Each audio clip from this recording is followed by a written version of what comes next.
This isn't about a secret supplement or a piece of expensive equipment. It's about a different relationship with your body and your environment, forged in a culture with one of the world's highest life expectancies. The goal here isn't to get ripped. It's to build what the Japanese call juritsu, self-reliance. The ability to move through your own life on your own terms for as long as possible. And it starts from the ground up. Because in Japan, the foundation of longevity is built on strong legs and a steady center. The first habit might surprise you because it happens before you even take a step. It's barefoot time. This isn't just about comfort. From the moment many Japanese people step inside their home, off come the shoes.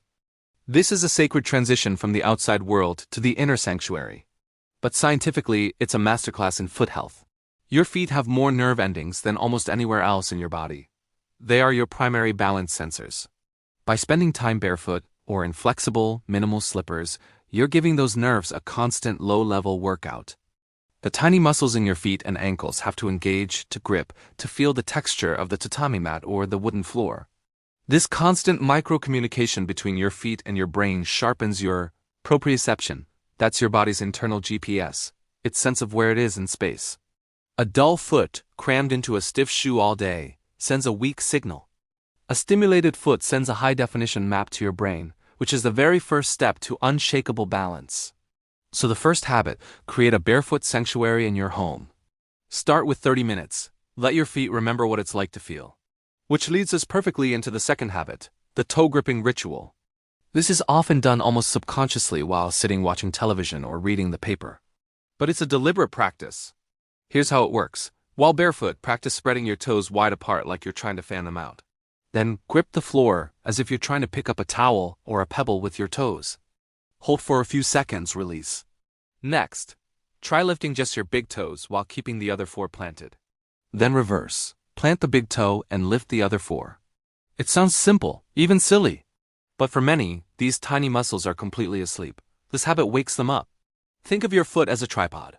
The base of your big toe, the base of your little toe, and your heel. A strong, active tripod creates a stable platform for your entire body. When that platform is weak, the entire structure above it, your ankles, knees, hips, and spine, has to compensate, leading to instability, aches, and that dreaded feeling of being unsteady. This 2-minute ritual done daily rebuilds that foundation from the ground up. Now, with awakened feet, we build the third habit, the sit-floor-stand cycle. In many Japanese homes, sitting on the floor, whether on a cushion in seiza or cross-legged, is still common. This isn't just tradition. It's a built-in exercise regime. Every time you lower yourself down to the floor and get back up, you're performing a functional bodyweight squat and a lunge without even thinking about it. You're using your quads, your glutes, your core. This constant, gentle practice maintains the range of motion in your hips and knees that chairs allow to stiffen.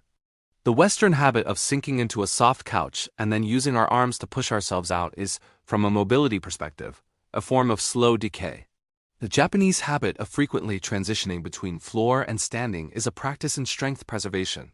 You don't need to overhaul your furniture. Start by incorporating it once a day.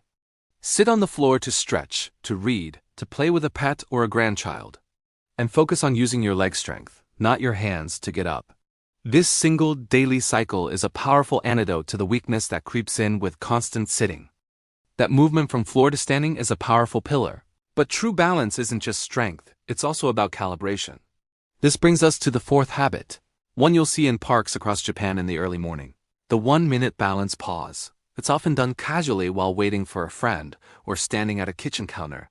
Here's the practice. Simply stand on one leg. That's it, but you do it with intention. You might start by holding onto the back of a chair or a countertop. The goal isn't to strain, but to find your center. Feel the muscles in your standing ankle fire and correct. Feel your core engaged to keep you from swaying. Do this while brushing your teeth, one leg for the top teeth, the other for the bottom. The science here is direct. This habit directly challenges and maintains your vestibular system and your single-leg stance ability, which is the most predictive physical test for fall risk. Every second you stand on one leg, you are sending a vital message to your brain's balance center. We are still in use. Stay sharp. This daily recalibration is like updating the software for your body's stability. All these habits culminate in the fifth, which is the rhythm that ties them all together, the walk with purpose. This isn't a measured head-down, phone-in-hand stroll. In many Japanese towns and cities, daily walking for errands to the market, the post office, the train station is woven into life. But the key is in the how. It's a walk with good posture, eyes on the horizon, often carrying a simple bag in each hand. This symmetrical, light load actually improves gait stability. The pace is brisk enough to elevate the heart rate slightly, but the focus is on form, a heel-to-toe roll, a gentle engagement of the core, a sense of moving through space, not just across it. This daily habit of purposeful walking reinforces everything else. It takes the strength from the floor rises, the sensory input from the barefoot time, the ankle stability from the balance pauses, and it integrates them into a single, fluid, powerful action. It tells your body every day that your legs are your primary vehicle, not just accessories. This consistent, integrated practice is what maintains the neural pathways for coordination and power. It's the opposite of saving your legs by sitting. It's investing in them through consistent, mindful use. Now, these 5 habits might seem separate, but in practice, they create a powerful, self-reinforcing cycle. The barefoot time awakens the feet for the toe grips. The stronger foot tripod makes the one-legged stand easier. The improved balance gives you the confidence to sit on and rise from the floor. And the strength from that floor rise makes your purposeful walk more powerful and sustained. It's not a checklist, but an ecosystem of movement built into daily life. Let me know if you'd like me to continue to the final part, where we can weave this all together into a practical, sustainable daily flow and address the beautiful science of why this integrated approach works so profoundly. So, how does this ecosystem actually work on a biological level? Why do these gentle daily habits add up to what feels like unbreakable strength? The secret isn't just in the muscles, it's in the conversation.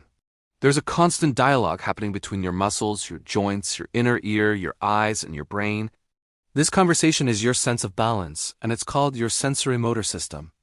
As we age, that conversation can get staticky.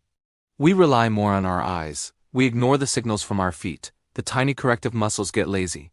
What the Japanese method does masterfully is it cleans up the signal on every channel. The barefoot time and toe grips turn up the volume on the signals from your feet. The one-legged balance pause forces your inner ear and your brain to listen carefully and respond quickly, without the crutch of your eyes staring at the ground. The sit-floor stand cycle is a full-body strength signal that maintains the major muscle groups needed for big movements. And the purposeful walk is the integrated network test. It's where all these clear, strong signals are combined into a single, graceful, and powerful action. This is why it's more effective than just doing leg presses at the gym once a week. The gym might build raw muscle fiber, but these habits build the smarter, faster, more connected system that uses that fiber efficiently every single day. It's the difference between having a powerful engine and having a finely tuned, responsive vehicle you can drive safely anywhere. The beautiful part is that you can start this tuning today. You don't need to move to Japan or overhaul your life. Think of it as layering in these moments of attention. Start by taking your shoes off when you get home and really feeling the floor for 10 minutes. Practice the toe grips while your morning coffee brews. Stand on one leg for the duration of a commercial break. Choose to sit on the floor to fold a load of laundry and mindfully use your legs to stand back up. And finally, for just 5 minutes of your next walk, put your phone away, lift your chin, and walk with a sense of purpose, heel, toe, feeling the ground, moving forward with intention. These aren't workouts. They are movement snacks. They are tiny, consistent investments in the system that keeps you independent. It's a philosophy of maintenance, not repair. A commitment to staying in the conversation with your own body so the dialogue never fades to silence. So, what is the true secret we've uncovered from the Japanese method? It isn't a magic exercise, it's a shift in perspective. Strength and balance aren't commodities you withdraw from a gym account once a week. They are a current, a flow, that you maintain by weaving movement seamlessly into the fabric of your day. It is the understanding that your environment isn't just a place you live in. It is a tool you can design to nurture your body, from the barefoot floor to the walk to the market. The promise of these 5 habits is not about adding years to your life in an abstract sense. It's about adding life to your years.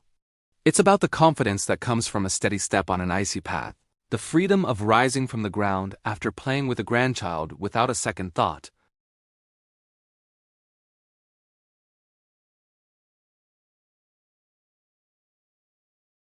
This is the real goal, not just longevity, but ikigai, a life of purpose and capability.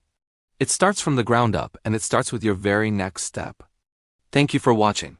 If this resonated with you, consider weaving just one of these habits into your tomorrow. Your future self will thank you for it.